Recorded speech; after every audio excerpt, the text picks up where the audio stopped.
A graça e a paz, meus amados.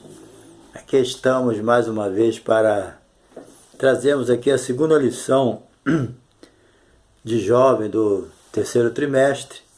Estamos estudando aí os profetas menores e hoje nós vamos estudar o profeta Oséias, né? O título da nossa lição é Oséias, o casamento como um reflexo da comunhão com Deus. É o título da nossa lição, né?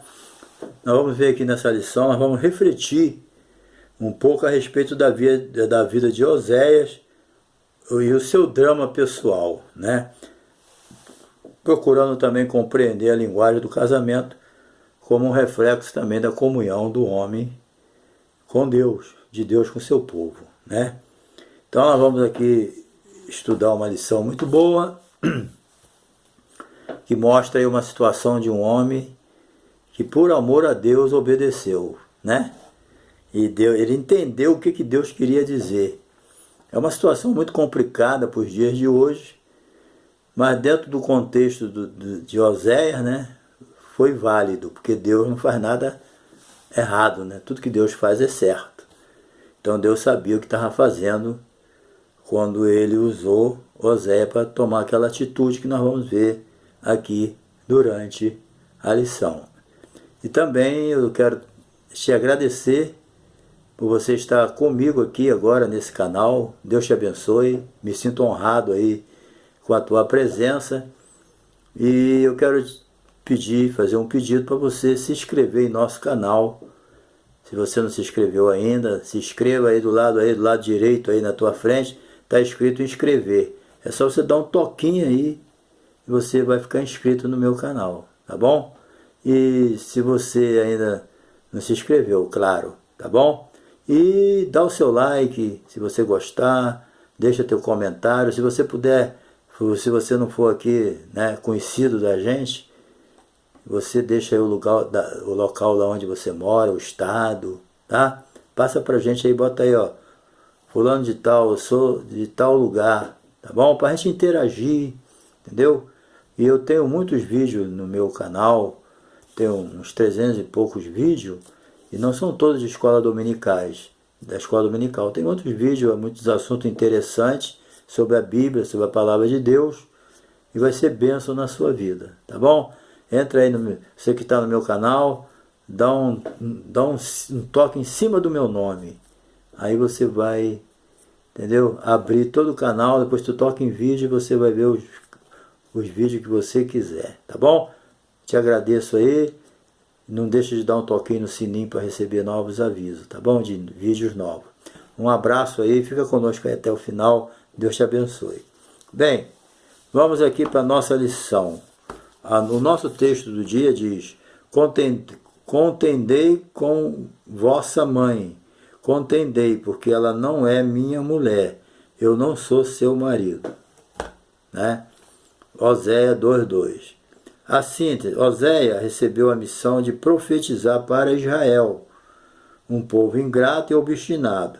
Na consecução desse propósito, vivenciou um drama particular ao ser traído pela sua mulher, né? Então, esse foi o problema de Oséias. Nós vamos estudar agora. Bem, o profeta Oséias, a palavra Oséias, ela significa salvação, né? Salvação, Oséias, salvação. Oséias significa salvador. Oséias ficou conhecido como o primeiro profeta da graça, né? Um evangelista em Israel, que ele pregou verdadeiramente o amor, que ele viveu também, né? Então, em Oséias a gente aprende que enquanto a apostasia provoca juízo, a restauração, né, é resultado direto do grande amor de Deus. Então, enquanto o povo está se apostatando da fé, Deus está mandando uma mensagem de juízo para despertar eles, para ver mostrando a eles o resultado da rebeldia dele. O juízo é Deus mostrando o resultado da rebeldia, mas Deus sempre, né, antes trazia o quê? Uma mensagem de restauração, mostrando o grande amor de Deus. Entendeu? Deus sempre leva essa mensagem de amor, volta e quer restaurar. Desde que Adão pecou, eu sempre digo, Deus está sempre buscando o homem. O homem não busca Deus nunca. É Deus que busca ele através do Espírito Santo, que convence o homem do pecado, da justiça, do juízo, através da pregação da palavra. Então, é sempre Deus pela palavra e pelo Espírito, através dos profetas, buscando o homem, trazendo ele de volta. Entendeu? Atraído pela palavra, pelo convencimento do Espírito. Então, Deus sempre procurará e continuará, né, disposto a nos amar. Deus sempre nunca deixa de amar. Agora o homem não quer nada com ele, o que ele vai fazer? Ele criou o homem, deu o livre-arbítrio. Você não quer ser meu, não vai ser. Mas a minha graça te atrai, você é que não quer, né? Rejeita. Então, embora não exista em nós nenhum motivo para isso.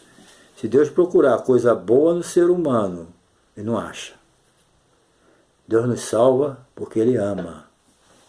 Entendeu? A Bíblia diz que Deus olhou do céu abaixo, não viu um justo sequer. Não viu ninguém que faça o bem. Não viu ninguém que buscava Ele. Mas mesmo assim Ele enviou Jesus para morrer pelo nosso pecado. Por quê? Amor. Entendeu? Número 2 aqui. A origem da ocupação. Sua origem e ocupação de Oséias. Certo? Isso aqui é importante. Origem e ocupação de Oséias. Bem, crê-se, né, que Oséias, não existe assim uma certeza, né, que Oséias fosse padeiro, por causa das palavras que ele falava, né, por descrever o ato de sovar massa, entendeu? Falando assim com conhecimento prático, certo?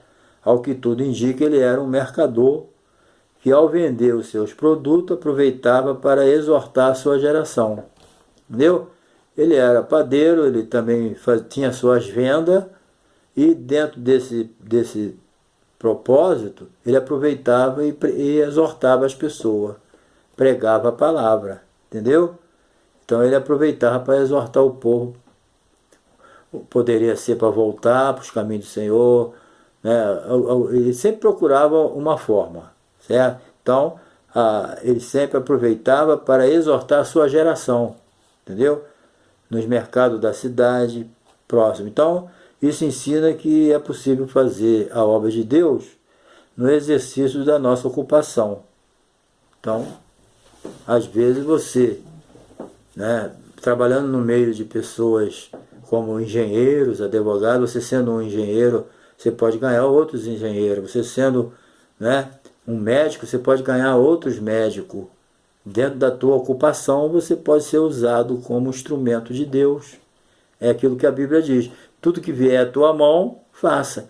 Já que Oséias podia ser um mercador, e o que poderia acontecer? Ele poderia ganhar aquelas pessoas para Deus. E era isso que, com certeza, ele fazia, né? Bem, agora o seu drama pessoal, né? Vamos ver aqui a número 3 aqui, o seu drama pessoal. O livro de Oséias, ele pode ser dividido em duas partes, certo? Capítulo 1 descreve a vida pessoal, ao comparar sua crise conjugal com a infidelidade de Israel, dos capítulos 4 ao 14. Apresentam aqui profecias poéticas entregues em um longo intervalo de tempo. Então Oséias foi um homem chamado por Deus não apenas para falar, mas também para representar o amor de Deus. Seu casamento com Gomer foi mediante a ordem divina, entendeu? Deus, no capítulo 1, versículo 2 aqui. Então, as mensagens proféticas de Oséias começou a partir da sua vida pessoal. Vamos ver aqui duas lições que são extraídas dessa experiência. Primeira, às vezes o sofrimento torna-se um caminho para o crescimento, porque nenhum sofrimento permitido por Deus na nossa vida é em vão. Entendeu? O sofrimento não salva ninguém, quem salva é Jesus. Mas muitas vezes, através de um sofrimento, de uma luta, de uma prova que a gente passa, nós somos quebrantados. O orgulho sai fora, a gente vê que não é nada. A vaidade desaparece. Entendeu? Nós saímos da carne, muitas vezes na luta, nas provas, no sofrimento, nós saímos da carne e entramos no Espírito. Entendeu? Chegamos aonde Deus quer. O salmista diz que sacrifício agradável ao Senhor são os espíritos quebrantados. Muitas vezes Deus quer a gente com o coração rasgado, quebrantado. E aí Ele permite o quê? As provas e as lutas. Né? Então, é isso que acontece. Também, os servos do Senhor podem enfrentar tragédias pessoal, pode acontecer com qualquer um luto que você jamais esperava, um desemprego terrível que assola a tua vida, uma doença tremenda, mas nada disso deve ser motivo para a gente abandonar Jesus. Oséia passou por isso tudo, mas ficou na posição dele. Porque muitas vezes as pessoas que no momento daquela prova terrível, ele desanima na fé, perde a bênção. Entendeu? Então nós aprendemos assim. O sofrimento ele não vem à toa. Quem gosta? Ninguém. Porque a gente não tem noção para entender lá na frente, né? Então Deus sabe que Deus sabe até onde eu aguento. Eu não aguento a prova de Jó. Quem aguenta a prova de Jó é Jó. Quem aguenta a prova de Oséia é Oséias. Entendeu? Quem aguenta a prova de Joaquim é Joaquim. Agora eu aguento a minha, você aguenta a sua. A prova tem a nossa cara. Toda prova que vem para a tua vida é a tua cara. Deus sabe. A Bíblia diz que não vem prova além das minhas forças. Não vem prova que eu não possa suportar. Porque juntamente com a aprovação ele dá o escape. Talvez você não aguente essa prova de Oséia. Mas ele aguentou, porque Deus sabe se ele aguentava ou não. Senão, Deus nunca dá uma prova além da tua capacidade de suportar. Entendeu? Então, você pode ficar abismado aqui com Oséia, a mulher traindo ele, e Deus mandando ela atrás, ela de volta e fica com ela. Você pode não entender isso. Isso aí eu não aceito. Mas Oséia aceitou, porque era justamente o que o povo estava fazendo com Deus, traindo Deus, com outros deuses, e Deus continuava amando eles e mandando os profetas pregar para eles voltarem. Está entendendo? É assim que funciona. Então a gente tem que entender isso. Eu quero ver aqui o contexto histórico. Veja bem. Quando profetizou, vamos ver quando Oséia profetizou. Preste só atenção, tá? Oséia profetizou nos dias de Uzia, que foi no tempo de Isaías também, Jotão e Acais, e Ezequias, reis de Judá. E nos dias de Jeroboão, rei de Israel, Oséias 11, foi um período de instabilidade política, declínio moral que culminou com a destruição do Reino do Norte. Quando a Síria foi lá, espalhou Israel, tirou Israel da cidade dele, botou outro povo, Israel está espalhado, ficou espalhado, por muito tempo. Judá também foi expulso da sua cidade, mas voltou a tribo de Judá, porque é a tribo que vinha Jesus, então não podia se perder como as demais, Então, o ministério de Oséia foi um ministério muito longo, entendeu? Muito longo mesmo. Os judeus, eles calculavam que Oséia profetizou por aproximadamente 90 anos. Isso aí para mim é exagero, Eu não acredito que Oséia profetizou 90 anos. Isso aí é um exagero aqui dos judeus, certo? Então, embora o tempo seja exagerado, nossos olhos sabemos com certeza que foram muitas décadas que Oséia profetizou, mas 90 anos não acredito não, certo? Então ele foi contemporâneo de Amós, Isaías, Miquéia, viveu no tempo áureo da profecia, tanto em Israel como em Judá. Então Oséias, ele foi testemunha da destruição do Reino do Norte, as 10 tribos de Israel, entendeu? Em 722, com muita tristeza, ele presenciou todos esses cumprimentos dessas profecias. Agora, número 2 aqui, a prosperidade e paganismo. Naquela época, Israel, né, mesmo naquela desobediência, ele desfrutava de um surto de prosperidade, entendeu? Como resultado de uma grande expansão, né? Os países em volta estavam debilitados, então as rotas das caravanas antes eram dominadas por Damasco, estavam sob o controle de Israel. Então o comércio crescia e as cidades de Israel viviam num luxo e numa prosperidade tremenda. Por causa disso, eles não estavam muito interessados em Deus. Porque se vocês lembram a história sempre de Israel? Sempre quando Israel entrava na prova, aí eles iam clamar ao Senhor. Mas enquanto estava tudo bem, ninguém queria saber de buscar a Deus, vivia servindo os deuses. Depois os deuses não resolviam os problemas deles, atendiam o clamor dos profetas. Mas depois que melhorava tudo, eles voltavam para os deuses deles. Era assim que funcionava. Será que existe crente assim, quando está bem não quer saber de Deus? Não quer saber de vir à igreja, quer viver a vida que ele quer, né, se divertindo?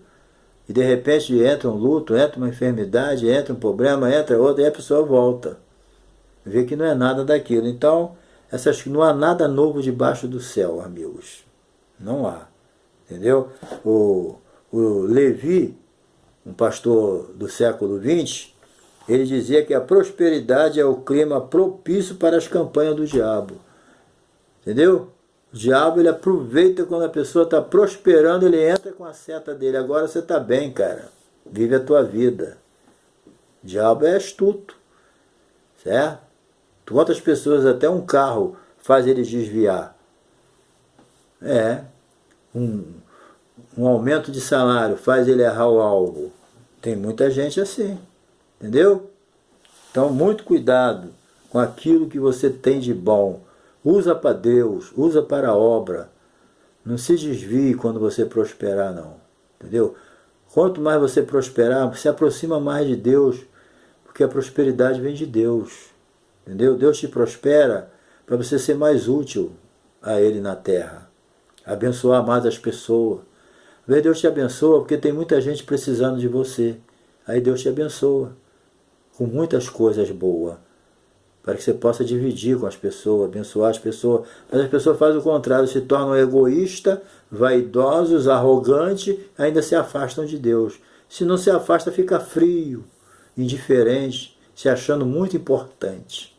Tem pessoa que qualquer melhora de vida, ele se sente tão importante, né?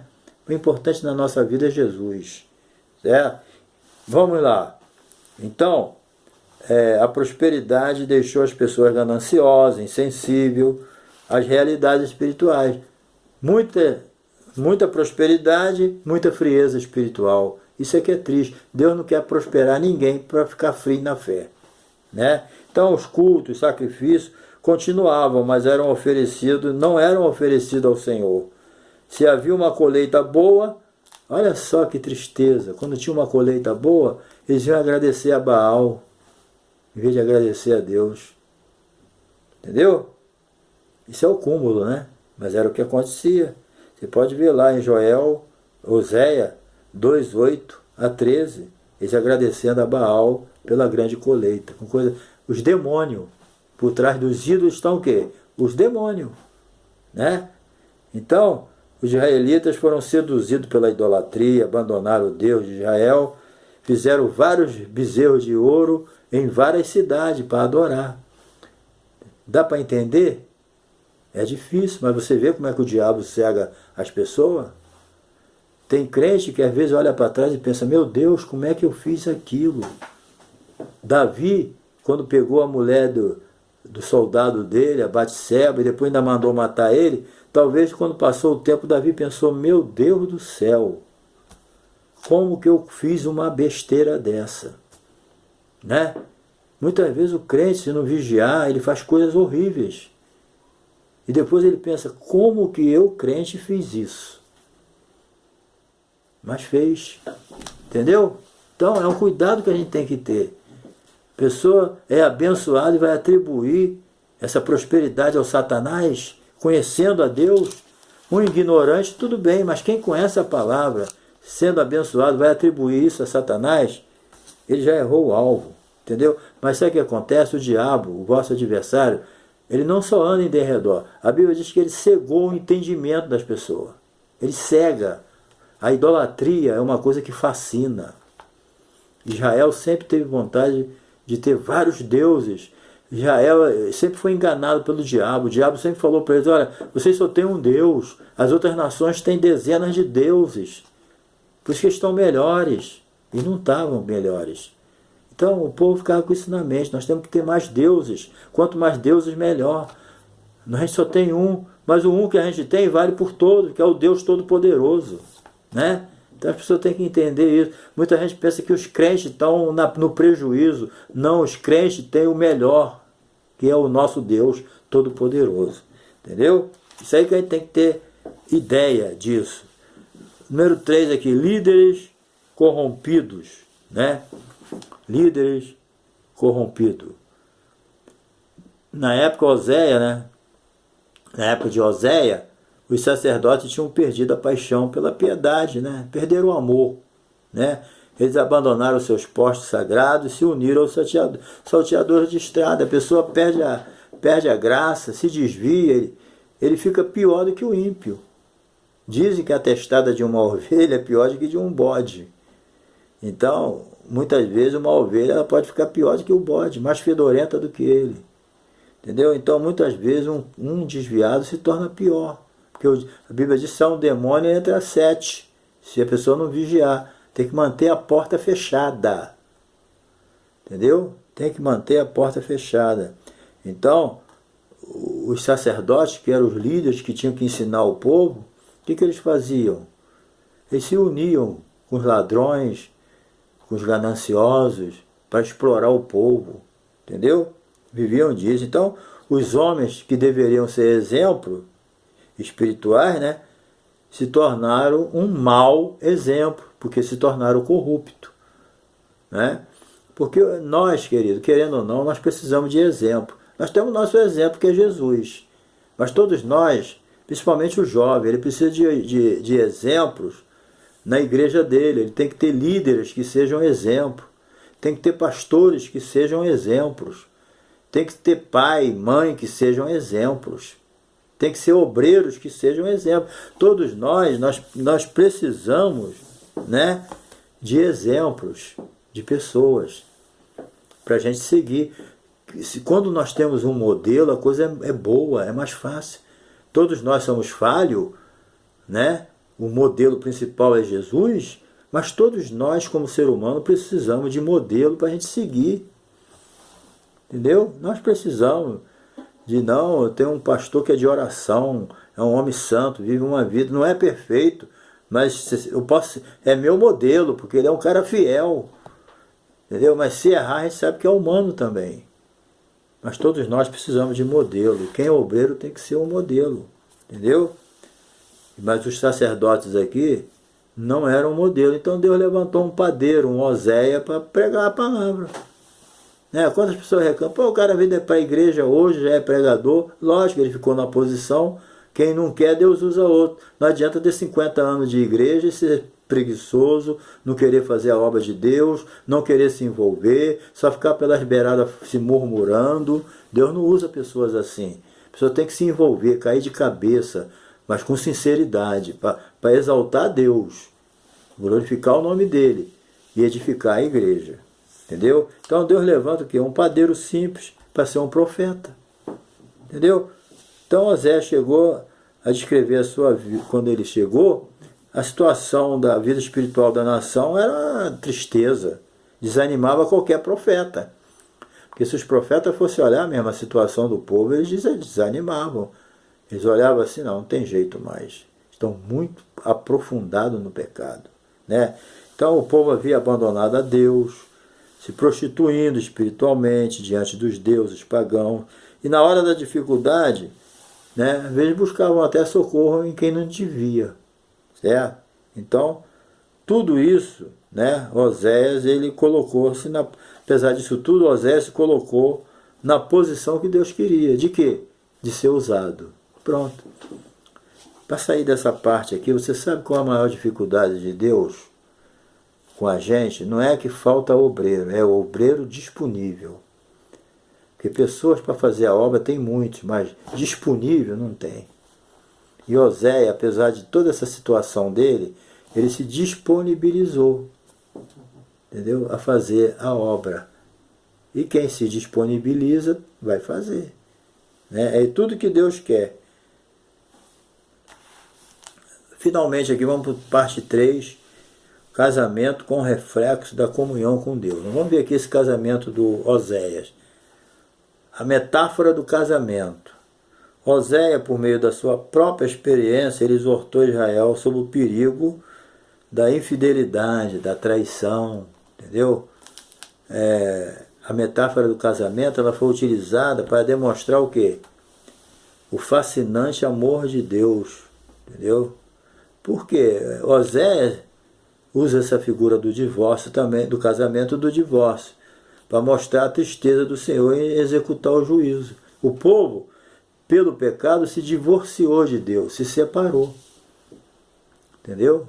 O povo, espiritualmente, não quis mais saber de Deus, um divórcio. E por causa disso veio o juízo. Entendeu? Por causa disso. Então o pecado ele estava generalizado em Israel. Está lá no capítulo 1, versículo de 1 a 2. Os jovens, olha só, os jovens se prostituíram, as mulheres casadas adulteravam. Olha a situação em que o Oséias era profeta. Entendeu? Os homens não poderiam reivindicar o juízo. Por quê? Porque eles também erravam. Né? Então os homens podiam reclamar das mulheres que adulteravam? Não, porque eles também praticavam a mesma coisa. Estavam todos embutidos no mesmo pecado. Então ninguém tinha moral para falar nada um com o outro. Entendeu? Porque o pecado tira a moral da gente. Ninguém pode pregar a palavra em pecado. Entendeu? Então isso aí que era o problema. Porque também, né, as mulheres, os homens também andavam com meretrizes. Então eles não poderiam de jeito nenhum. Então o culto ao Senhor tinha sido descaracterizado. A verdade é essa. Entendeu? Era um culto nojento. Porque eles faziam tudo certinho, mas em pecado. Servindo a dois senhores, cocheando. Aquilo que Elias falou para eles, né? Até quando cocheareis entre dois pensamentos? O cochear é assim. Uma hora você inclina para a esquerda, outra hora você inclina para a direita. É assim que eles eram. Uma hora era o Senhor, outra hora é Baal. Uma hora é Deus, uma hora é Baal. Então, era assim. E isso aí era uma vergonha. Aí depois ia cultuar a Deus. Acabou dali ia cultuar a Baal. Entendeu? Então, isso aí era um culto que Deus estava rejeitando, vomitando. Né? Então, isso aí era o grande prejuízo. Então, o culto do Senhor tinha sido descaracterizado. Betel, casa de Deus, foi ironicamente apelidada por Oséias de Bet-Aven, casa de ídolo. Quer dizer, a casa de Deus chegou a um ponto de ser chamada casa de ídolo. Então a coisa não era fácil, né? Então, o que Deus faz? A mulher foi embora, traiu ele, e Deus falou, vai lá, traz ela, compra ela de volta. O cara pegou a mulher dele, se apropriou dela e botou ela como propriedade dele. Aí Deus fala o que? Vai lá e compra ela e traz ela de volta.